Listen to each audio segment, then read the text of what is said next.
This is Lisa Graves with Legal AF. I'm here today with Minnie Timmaraju, who leads Reproductive Freedom for All. We are going to talk about what just happened with Donald Trump and Robert F. Kennedy Jr.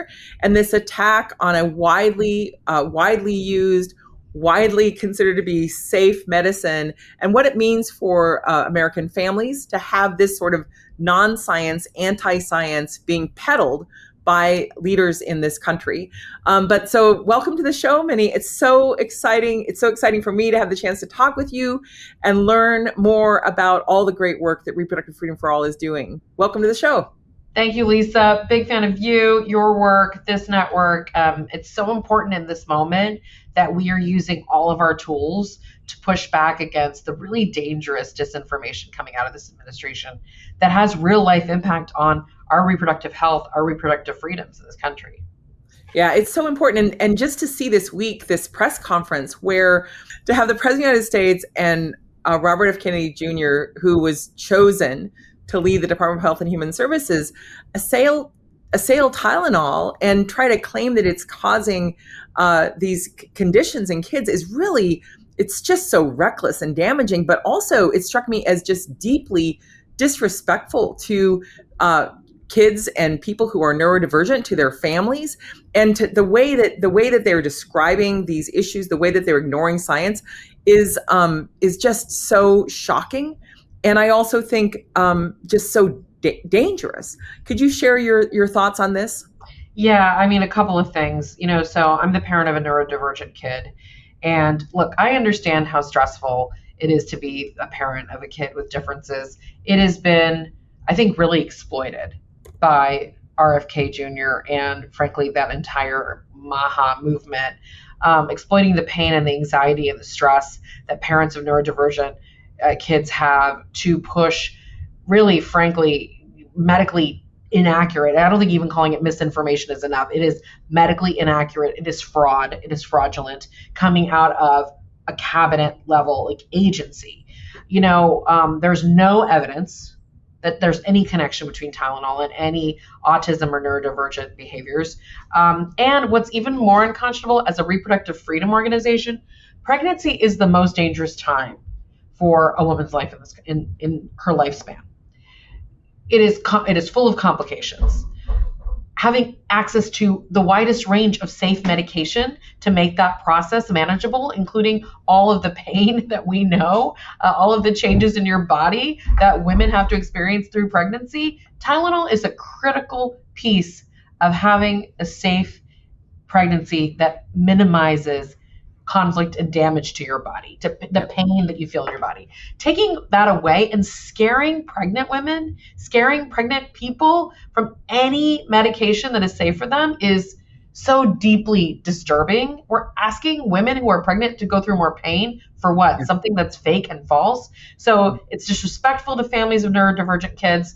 It's preying upon the weaknesses and the anxieties of a population of parents who just want to do right by their kids. And it's taking away something that's really safe and really important to pregnant people and their pregnancies. So on every level, it is truly disturbing. And we as an organization, we've been doing a lot of education around RFK, his background, and how damaging he has been to the American public health overall.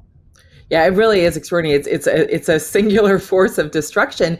And also the language that he's used in different hearings regarding Americans with autism, it's very disturbing. Very disrespectful. It's very derogatory. Yeah.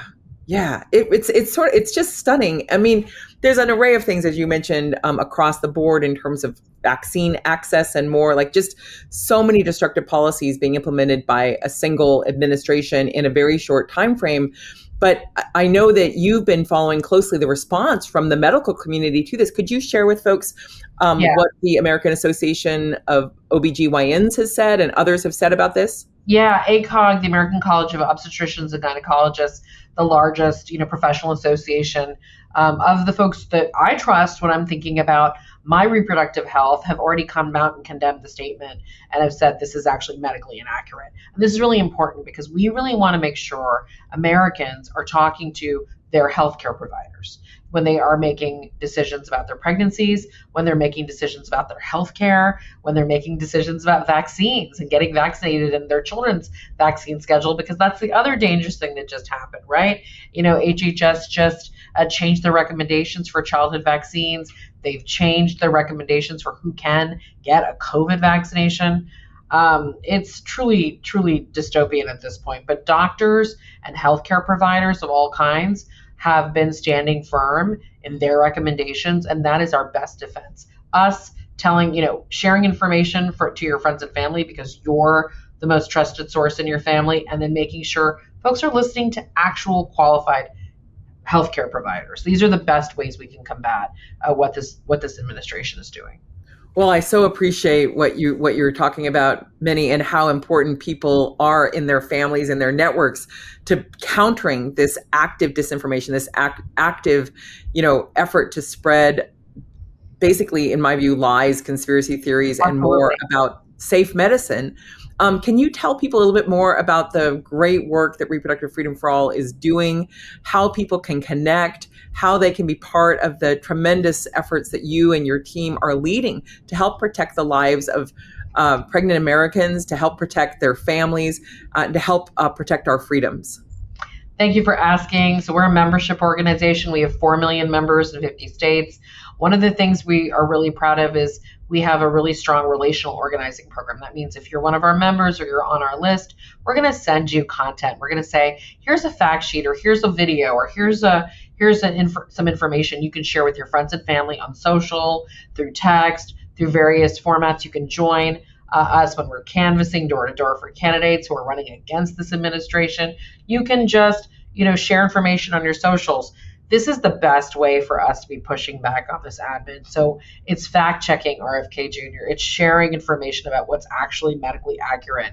And it's making sure we're connecting the dots for how people can get involved in their own communities right now to fight back. For example, today there is a special election in Georgia in the state Senate to replace a state senator who was very conservative. And we actually have a Democrat in the runoff in a Trump plus 30 district, a plus 30 Trump district. So Democrats are showing up. They're fighting.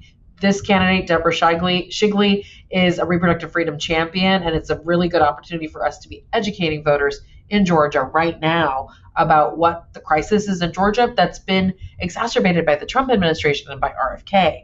So we are asking folks, if you want to join us, you can text REPRO, REPRO, to 59791. You can also find us on TikTok, Instagram, Facebook, and Blue Sky, of course, and join us. And we're launching a new podcast on October 6th, where we're going to be talking to politicians and elected officials and policymakers and healthcare providers on the front lines of this fight.